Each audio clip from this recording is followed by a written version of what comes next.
So you're listening to Lore Friendly with Kris Takahashi. Alice Bell is out this week, but we have two special guests.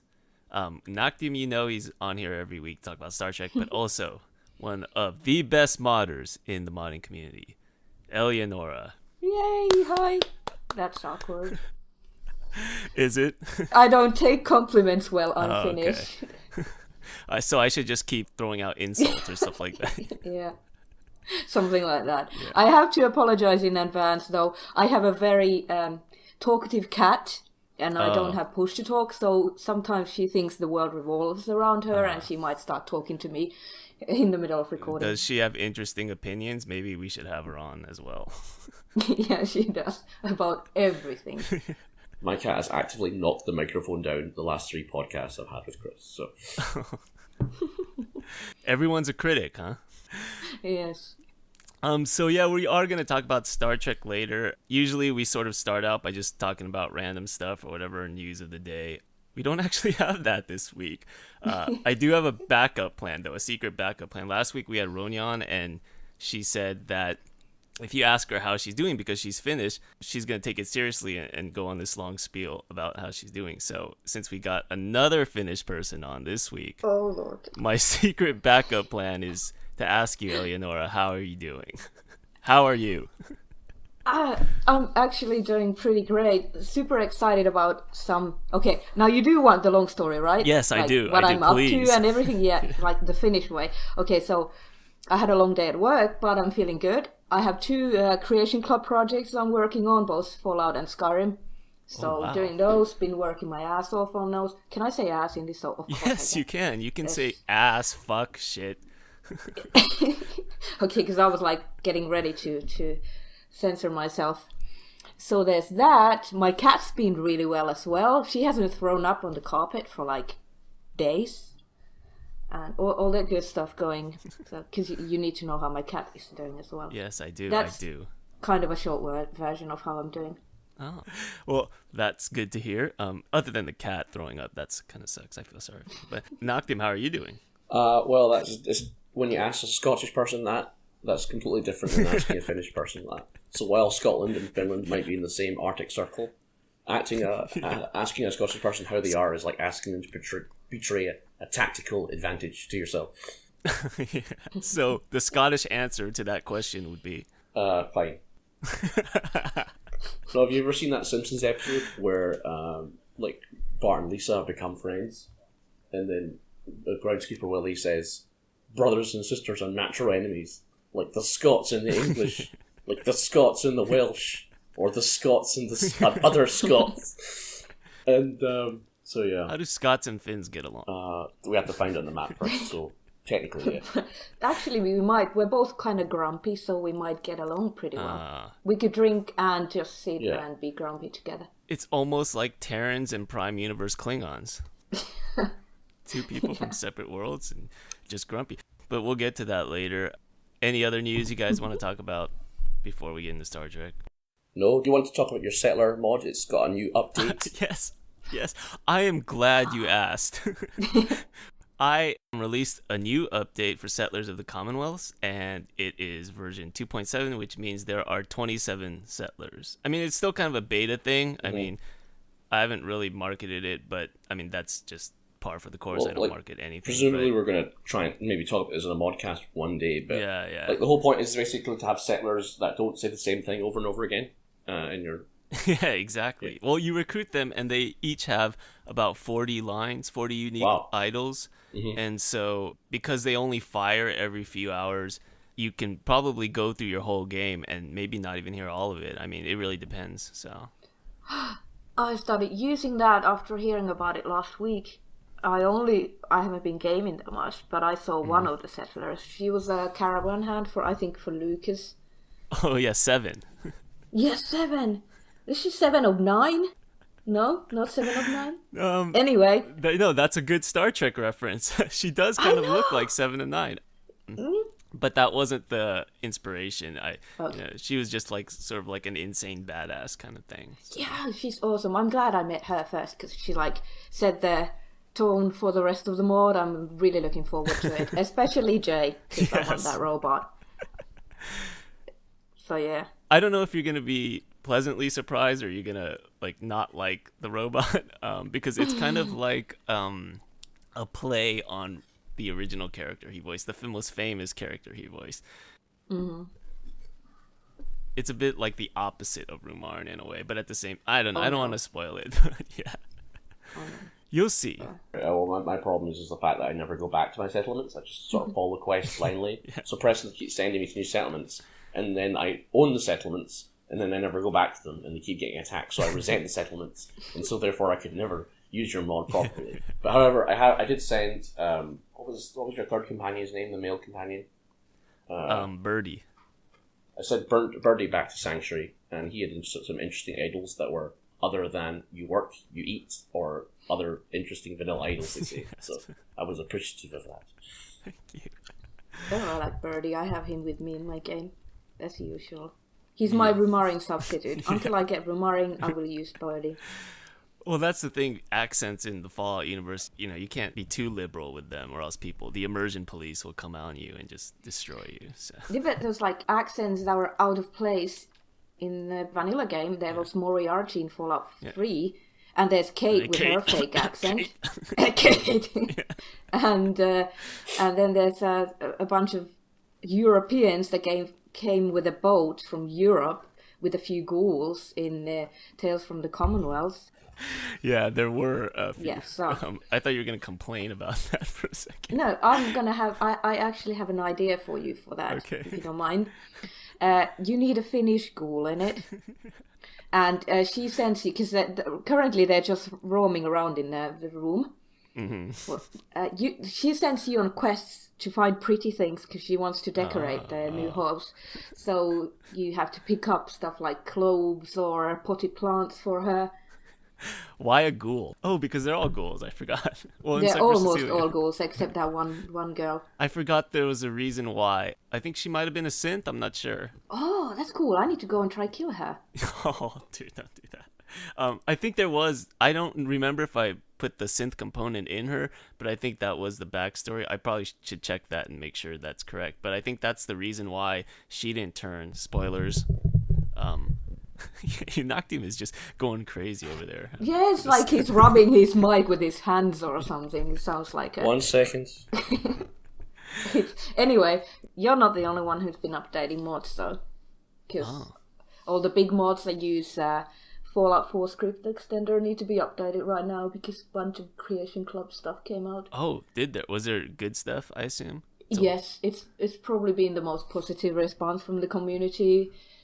So far, it's like arcade stuff and donut shops and... It only had anywhere to go but up, though. The community gets angry about everything. Yeah, but it's taken so long for all of us to like do our stuff. So that's why you're only seeing good stuff right now. Yeah. Well, I think all the stuff has been good. So I don't know what people have been complaining about, if they've been... Because they were expecting like Falskar or Dawnguard size DLCs. People are nuts. They don't know how things work. No, they don't. They just think they hear DLC and they want another Dragonborn Island. Yeah, it's just silly. But yeah, I'm working on my second Fallout thing and Skyrim, and I don't know if anything came out for Skyrim though on Creation Club because I've been out of a loop with Skyrim. Too bad. They'll probably lump it all together. So I mean, it's not just one thing. I mean, that's what they've done in the past, right? I think they've always released like packs of things, groups of things, and so that would be a good idea of them because people don't like paying for like one single sword or one single armor. They want like swords and armors and bows and stuff. That's how it started. The Tunnel Snakes rule pack. But first it was a separate armor and a separate weapon, and then it got turned into this pack with the whole quest location and dungeon and stuff. Oh, nice. Which was pretty cool. That was really nice. Yeah, I'm gonna have to check that out. Now I'm all excited. Yeah, it's really good. I mean, it's not long, but you can see that tons of effort went into it, especially the gun and the quest dungeon. That was really cool. Yeah, I mean, people who make cells, it's just I don't understand it because I can't make cells. It's like genius to me. You guys are like, I don't know, you're on another level. I don't understand at all. I just repurpose like existing cells because I don't know what I'm doing. So I really need to stop being this busy and help you with some of those cells because I've got like a list of places I want to fix. Please fix them. I will at some point. Yeah. Any other mods that you've seen that you've thought were interesting in any way, free or otherwise? Can't think of anything. I mean, the mods keep coming out all the time. Saying the Creation Club is gonna kill modding is kind of silly. So I did come across a mod that, I mean, I'm not gonna play, but it was so out there that you couldn't help but like talk about it. So I'm gonna link it here. It is called yeah. Nora Deathclaw. Oh god, that is my Noraclaws. I'm sorry, Noraclaws by MrCasual. It puts Nora's face on a Deathclaw. How did they even manage that? I don't know. I don't understand. Why do people make these things? I'm not gonna be able to sleep tonight. Okay, the picture where its tongue is coming out, and she's like, Nora, and the tongue is just wrong on so many levels.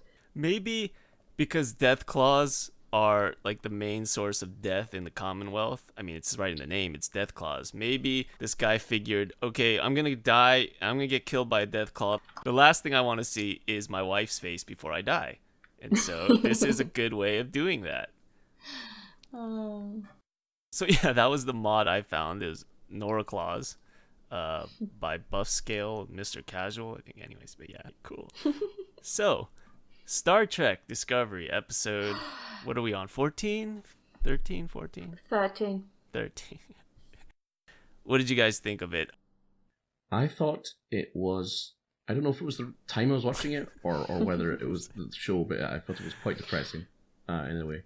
I remember thinking this just like wasn't Star Trek anymore. It was just shooty, depressed, the series. There was the longest fight scene I've ever seen in a Star Trek episode. Yes. So like, except maybe for the movies where Kirk was fighting, those may have taken as long. Yeah, there was a lot of action and adventure in this episode. I guess we should start with Lorca's raid. You know, he's basically just unmasked himself and he frees all his comrades. And a couple of them are faces that we recognize from the Prime universe. But what did you guys think of Lorca in general, the Terran Lorca, now that he's no longer playing that role of Prime Lorca? I found it a bit disappointing that the only character that we liked turned out to be an evil bad guy. But I never liked him. Alright, well, yeah, I'm just going by you like liked people. him, I didn't. But you liked him. We always talked about him. No, I was being Elianora for a second. Alright. I liked him as well. I liked other characters. I liked Saru, and I liked Stamets and Tilly. But Lorca, I do agree that he sort of became one-dimensional, this evil, campy character. Yeah.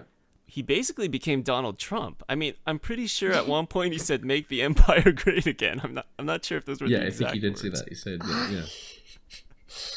I'm reading subtitles when I watch, so might have missed that one. But I think what kind of redeemed him was that he was the very first bad guy who started to directly compare the Empire and the Federation. I know I mention this every week, but I kind of like things like that, where they say, here's why my system's better than your system and things like that. And like basically every other character is just like, oh, you come from another universe, let me shoot you. Well, he was like, oh, you know, the Federation is nice and all, but in the end it doesn't work. And like there's an element of the show where that's actually kind of true because the Klingons keep winning. So Right. I don't know. I mean, like him as a character, as being there. He's a good part of the show, and he was a really good character. But I mean, as a person, I didn't like him. Yeah. I didn't just like how he pushed people, but some of his odd behavior that I really despised from earlier episodes kind of made complete sense after the revelation in Mirror Universe. yeah. So there was that. I completely agree. It turned out to just be an evil person. It does explain a lot of his previous actions.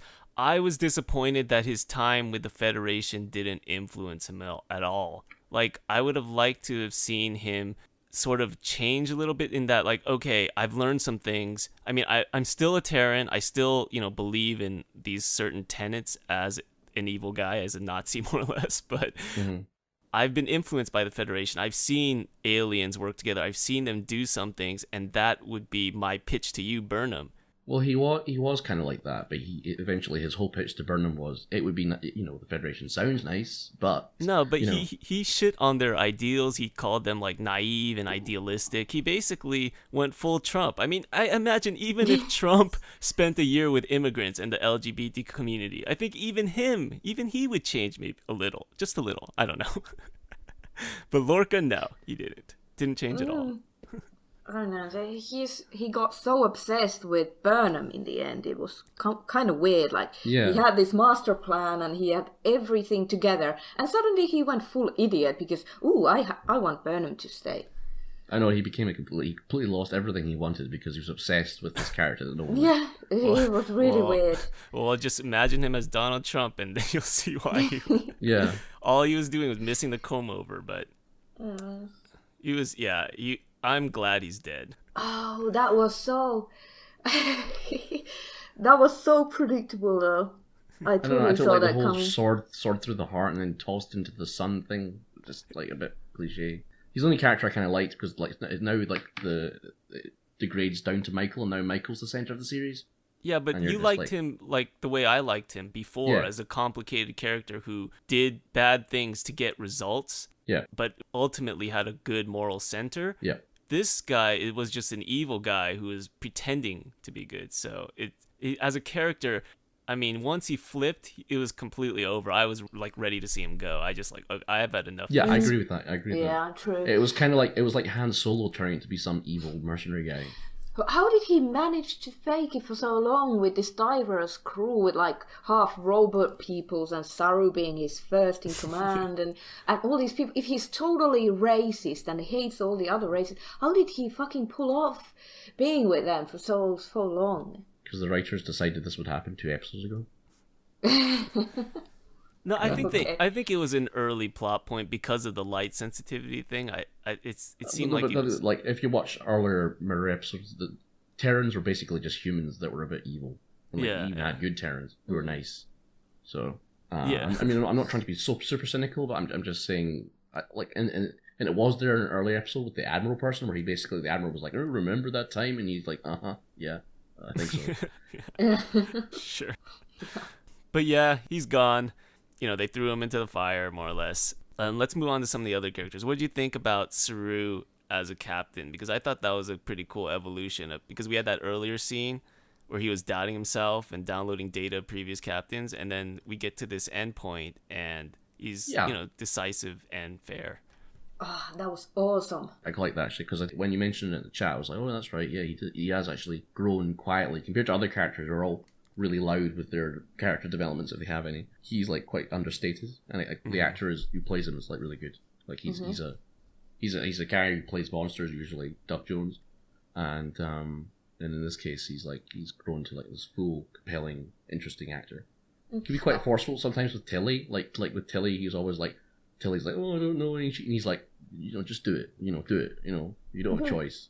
But he was like before he was kind of, I don't know the English word. Sorry, he's like really scaredy and let's not do this. Let's just run. Yeah. Nervous. And let's not do this. Anxious. And this he's really anxious and didn't want to make any drastic moves. And then suddenly he's like, well, fuck, defeat's not an option. We're gonna find a way to do this, and we're not all gonna die. It's like completely different from what he was at the beginning of the show. And at the same time, didn't seem out of character. Like, it was rallying the troops, but it wasn't a rah-rah speech. It was sort of in his own understated way. So I really like that. True. Yeah. What do you think about their dynamic going forward with him as captain and being the sort of voice of reason, with Michael being like impulsive and reckless? I don't know. The show doesn't do dynamics very well, because remember we tried to say that there was a dynamic between Michael and Lorca, and the fact that they were both kind of outcasts, and they would both practice outcast things together, and Lorca would enable her, and obviously Giorgio was the sort of moral centre for Michael that was obviously dead and meant something. The show doesn't really have that kind of dynamic thing. It has a kind of natural dynamic thing. So Tilly and what's the guy's name again? Saru. they're a kind of dynamic as well. Mm-hmm. But like the actual main dynamics are a bit unformed, if you know what I mean. So It was so nice though when Michael managed to contact the ship from the tunnels after hacking a bunch of Terran shit. They were like, "We're not gonna leave you behind. We're gonna come pick you up, and you're my friend," and all like feelsy to her. Yeah, that was cool. That was because... pretty sweet. Because like he thinks she's reckless and a threat, and then suddenly calling her friend. So he's kind of like realized how much. No, I don't know. He's just changed his mind about her a bit. Their friendship has grown. I mean, even her interactions with the Mirror Saru sort of kind of fit into their growth as like friends. Their friendship has grown. I do think it's going to be continued to be tested though, because Saru is going to be the authority voice now because he's captain, right? He's going to be captain, yeah. Yeah, and then Michael, you know how Michael operates. She does what she thinks needs to be done. She betrayed Giorgio, her mentor, to do something that she thought needed to be done. So there is probably going to be some conflict. So I do balance that out by bringing a genocidal maniac into the universe. So this is something that they did start with episode 1. So I think that is a thread that they'll continue to mine. Michael, in general, what did you guys think of her in this episode? Like her actions and I did actually quite like her this episode because she's being her usual sort of automaton, Mary Sue self in this. But I did like the fact that there was a sort of scene where Giorgio the Emperor was basically saying, "Oh, my neck is exposed. I'm basically sentenced to death now. I will now, fulfill my self-sacrifice and save you." And like Michael, like it was the one character moment that Michael's ever had where he just looked on it, or her mother figure, and basically said, I can't watch her die a second time," and basically abducted her for like a bizarre reason, which I really like that. She did it the same way that she tried to do it in the pilot thing where she lost the Prime Giorgio. Yeah. Because she tried to go to her with but she got transported in mid-run. This time she made it. No, it's the wrong Giorgio. Yeah, I felt it was a really human moment because it was just like someone you could just understand someone saying, "I can't watch you die a second time." And it's like, Yeah, it was really sweet. Even though it's not her, I mean, it's a different person. Yeah, but she was really soft at the end when they took over the throne room. Yeah, just the two of them. That was awesome, by the way. It was so funny though. It was this whole raid and the whole fucking palace ship got destroyed and wiped out, and all the Emperor's men were dead, and then just two chicks come in the throne room and take out all the rebels. That was awesome. Anyway, she got like a lot softer after that. She was like, "Wow, this Michael is awesome," and she did this, well, not for her, but with her, and she got all sentimental about it now. Yeah, and that was the thing. In just like a few days of being exposed to Federation Michael, we got to see sort of that influence and draw out those sort of Prime Universe Georgia aspects. I think she generally is like. I think that Georgia is quite soft to her Michael. Obviously, she's been betrayed, and then our Michael brought that back. Obviously, so that she was definitely like a multi-dimensional character. She wasn't like hard in and out. Yeah, she's definitely shown other dimensions other than being evil. But we still don't know if Mirror Giorgio is hostile or a friend. We're going to, I guess, see that in the coming episodes. Well, she's lost everything, hasn't she? She's lost, because basically the whole Empire has seen her as weaker. Supposedly that was her logic. So she's going to be maybe an unreliable ally in this new three-part series or whatever. So. Because in the end, they did find their way home. Not to bury the lead here, but they did have to invoke some wreckage on the way. Elianora, you wanted to make a point about that, I believe. Yeah. Did they blow up the whole ship with all the peoples in it? Yes, Were they the did. peoples already dead? Because that was the first time in Star Trek that I've seen them destroy like a city full of people or something without a second thought. Like, oh, let's blow up this giant ball of light. And all the people surrounding it. To be fair, the giant ball of light could have probably killed them anyway, because if they looked at it, they would have died. Because they're sensitive to light. No, I'm kidding. I don't know if they killed all the people, because it was kind of implied that Lorca killed them with the gas first, right? Yeah, but they didn't know that on Discovery. Yeah. So, like, you mean like the whole... I mean, they've killed big ships in Star Trek all the time. Like, don't they? Well, they don't, like, in a sense where they just attack bases that... Because it was basically a base, not a ship. It was a palace or whatever. Like, they don't just attack it to save all the universes. They destroy ships when they are attacked or something. I'm pretty sure, like, Janeway murders, like, city-sized ships all the time for the greater good. Like, Year of Hell and stuff. I don't know, because I've never seen this. What? You haven't seen Voyager? It's awesome. I've seen the original series in pieces, and because I used to watch it as a kid, it was on late at night, and then I watched The Next Generation, but after that, I sort of, kind of lost touch with Star Trek, to be honest. I'm a casual. Voyager most. I don't remember if Picard murdered city-sized ships full of people. Maybe in the films he did, I think, quite a few times. And of course destroying, like, Borg ships, but... Yeah. Usually they have all these, like, moral dilemmas, and they discuss about directives and Starfleet principles and whatnot. Now they were just, we're gonna blow this ball up. Let's make sure our shields work, and let's not worry about all the people are in the palace ship. That was odd. I don't mind it because, saving the entire existence versus a few hundred evil Terra Knights, but... No, see, this is why you're on, because you provide that empathy. Like, me and Unoctium, we were probably just, like, thinking practically, just get out of there, just like, like typical men. But here you are, with the empathy for the people who died. It's very good. Did Cisco, like, drop torpedoes on a colony full of innocent people? I don't know. But, moving on, the plan did work. Stamets, rode the little wormholes back home, but they overshot the date by 9 months. Like gasp.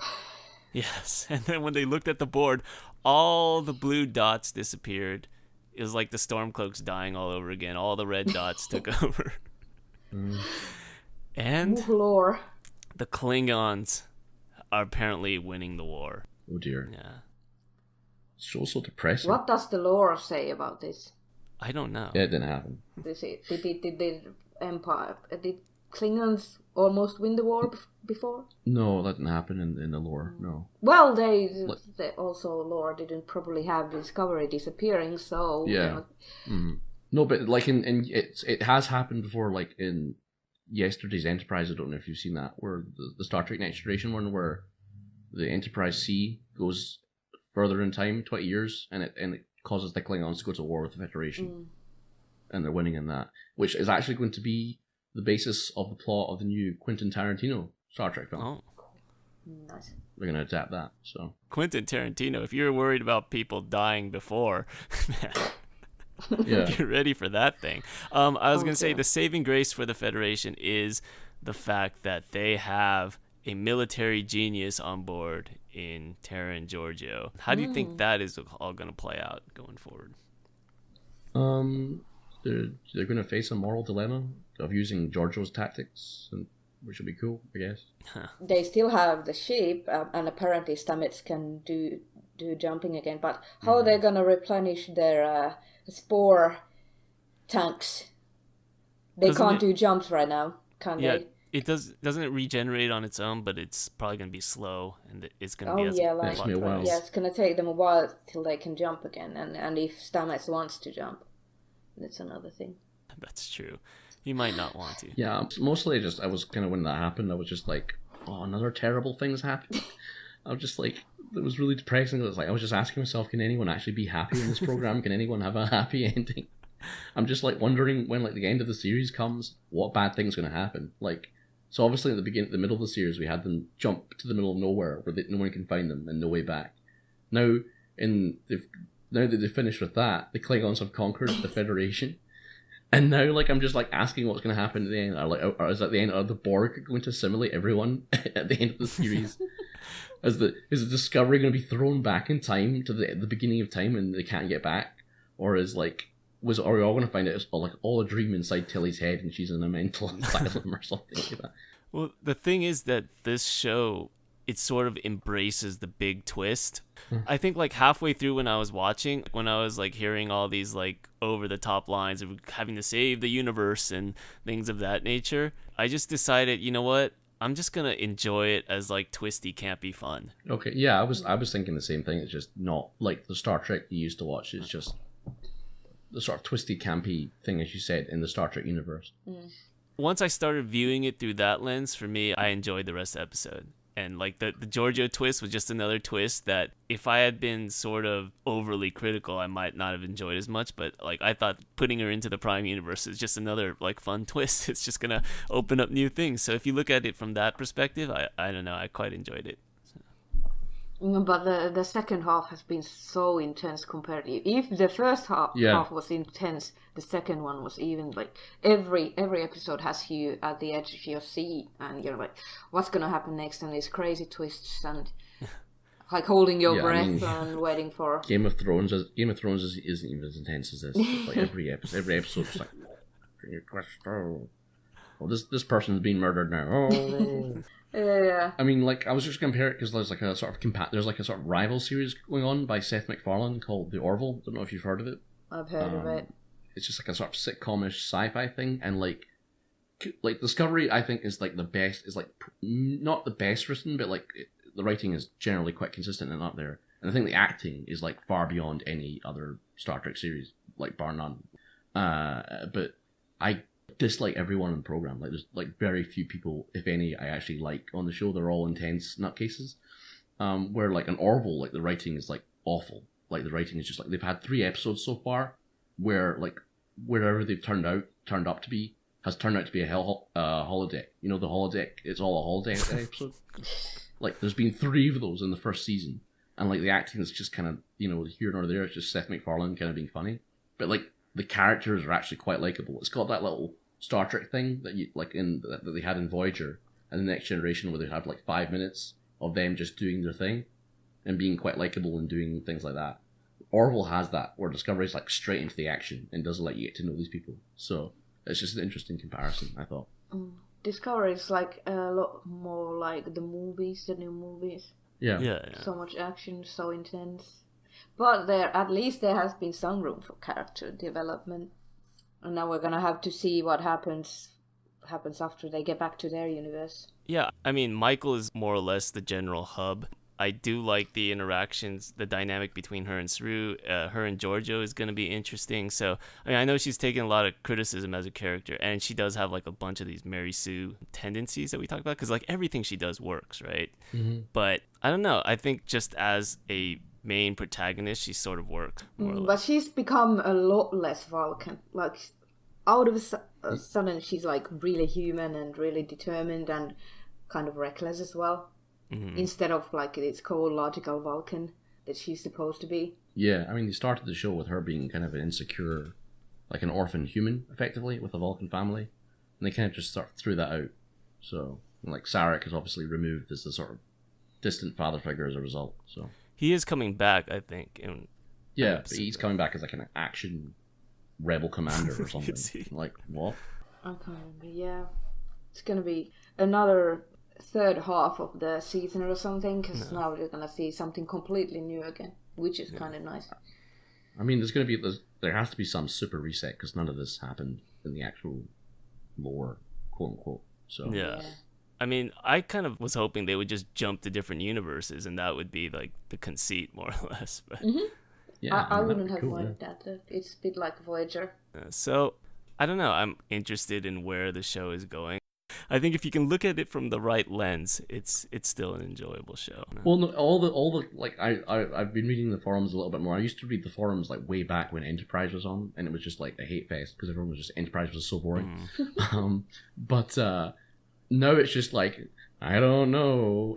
Like generally the sentiment is, I don't know about that. You know, just like that's like the prevailing sentiment. Like they just don't know what to think of these things that are happening. So I would. Mostly, I've seen really bad and dumb criticism, like, maybe because the only thing I've been reading is Facebook, like Star Trek on Facebook, and every time the general Star Trek page posts about something related to Discovery, it's like a bunch of angry reaction faces, and people repeating the same dumb lines about Orville being the real Star Trek, and and how it's a dumpster fire and posting dumpster fire gifts, like complaining about the show over and over, the same comments every post. So yeah, there's that criticism, which is just I don't think is valid because they just hate the show no matter what it does because they just don't. They just didn't like it to begin with. In 5 years, no one's gonna remember those criticisms anyway. I think the criticism of I don't know that's probably quite valid. I mean, the show is by no means perfect. I mean, we criticize it all the time, but there's a large segment of the population currently in this climate that will just hate the show because of its diversity, especially with the lead being a double minority. Mm-hmm. It just makes them even more angrier, just for no reason at all. And so, I wanted to mention this last week, but like Jon Snow is sort of like a similar type protagonist, and he doesn't get nearly the same shit that Michael Burnham does. Yeah, I mean, I hate Jon Snow. I actually like Michael Burnham more. Oh yeah. Yeah. Call me a dirty social justice warrior, but one of the reasons I love this show so much is because of the diversity and because I can personally not identify, but I sort of feel connection to all these really strong female leads and female characters. One of the things I really love about the Terran Empire is because there's so many strong women around and they're just not taking any shit from these guys. like Burnham stabbing Connor in the elevator. That was so awesome. And then the thing is that's probably like the most Star Trek thing of all, because the original series probably got a lot of shit for the same reasons, like just like casting diversity. Like, you know, you had like a multiracial cast. Mm-hmm. Yeah. On the deck, you had Uhura, you had what's the guy's name? What's his name? Chekhov. Sulu. Yeah. Take.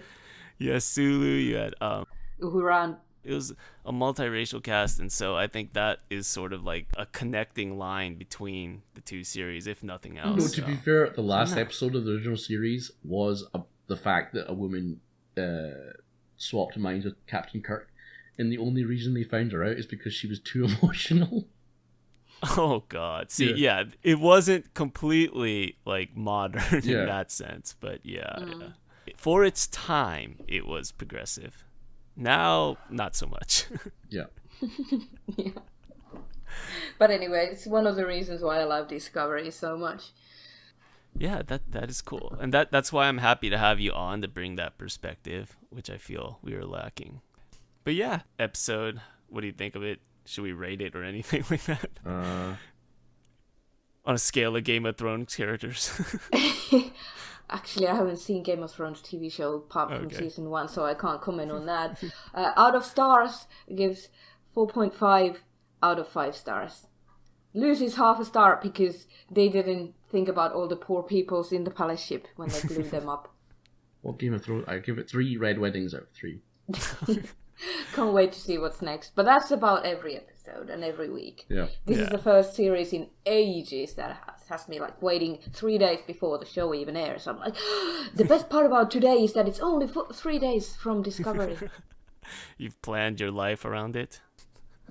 Yeah. If you read my Twitter, it used to be like modding. Now it's more like 60% Star Trek, 40% modding and cat pics.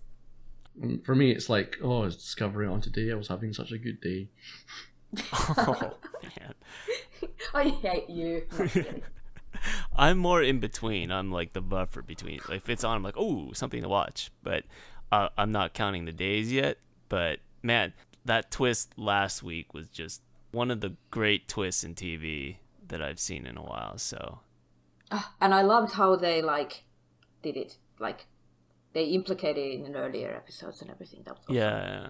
So, while I'm sad of what it did to the character, just from a shock value, it was like, bam. So I agree that in general that this show may at times sacrifice character development or plot for the sake of big twists, but if it comes to big twists, it delivers. Like, if nothing else, it delivers on that. So it's not boring to watch. So what, like, current drama, sci-fi, fantasy, or even like superhero drama would you recommend, like, currently, which is on?